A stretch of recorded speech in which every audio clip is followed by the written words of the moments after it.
జనగాం జిల్లాలో జాఫర్గఢ్ మండలంలో తుమ్మడపల్లి గ్రామంలో ఒక డబుల్ మర్డర్ జరిగిందనమాట. భార్యాభర్తలు ఇద్దరు విడివిడిగా ఉంటున్నారు. సో తల్లి కూతురు నిద్రిస్తుండగా రాత్రి వచ్చేసి వాళ్ళను ముందు తల్లిని చంపారు, తర్వాత కూతురుని తీసుకొచ్చి చంపారు. సో దీనిపైన పొద్దున్నే పోలీసు వాళ్ళకి ఇన్ఫర్మేషన్ ఇస్తే పోలీసు వాళ్ళు వచ్చి అన్ని విధాలుగా దాన్ని ఆరాధిస్తున్నారు. సో ఈ విధంగా ఈ బహుశా అనుమానం ఏమంటే భర్తకు సంబంధించిన వాళ్ళే ఎవరో, అంటే భర్త కాకుండా భర్త ఇన్వాల్వ్మెంట్ ఉంటుంది, అంటే కాన్స్పిరసీ అంటారు, అంటే కుట్ర.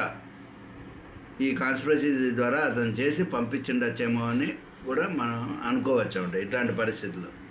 సెకండ్, తల్లిని కూతుర్ని వేరే వాళ్ళకు చంపాల్సినటువంటి అంత అవసరం ఏముంది? ఇది డబుల్ మర్డర్ అనమాట. నిజంగా ఆ ఊరు వాళ్ళు కూడా చాలా వణికిపోతున్నారు, ఈ విధంగా జరగడం ఏంటి ఇది అని. ఇవేనా దొంగలంటే దొంగల పని, సామాన్లన్నీ ఇంట్లోనే ఉన్నాయి, వాళ్ళని తీసుకొని పోలేదు. తల్లిని చంపారు, తర్వాత కూతురుని కూడా తీసుకొచ్చి మళ్ళీ మంచం పైన ఆమెను కూడా చంపారు. ఇంత చేయాల్సినటువంటి అవసరం ఏముంది? ఇకపోతే గొడవలు ఎవరికి? భార్యకు భర్తకు.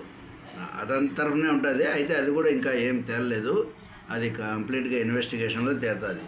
తేలిన తర్వాత 2 మర్డర్లు అయిపోయినాయి కాబట్టి ఇంకా కేసు అనేది ఆల్రెడీ పోలీసు వాళ్ళు రిజిస్టర్ చేసి ఉంటారు. కేసు అనుమానాస్పద సర్కమ్స్టెన్సెస్ కింద చేస్తారు.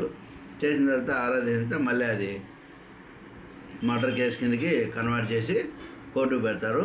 వాళ్ళకు బెయిల్ వాళ్ళందరూ ఖచ్చితంగా దొరకకుండా ఉండేదేం లేదు. అయితే ఒక 5-6 నెలలు, సంవత్సరం వరకు బెయిల్ ఏం రాదు వాళ్ళకు.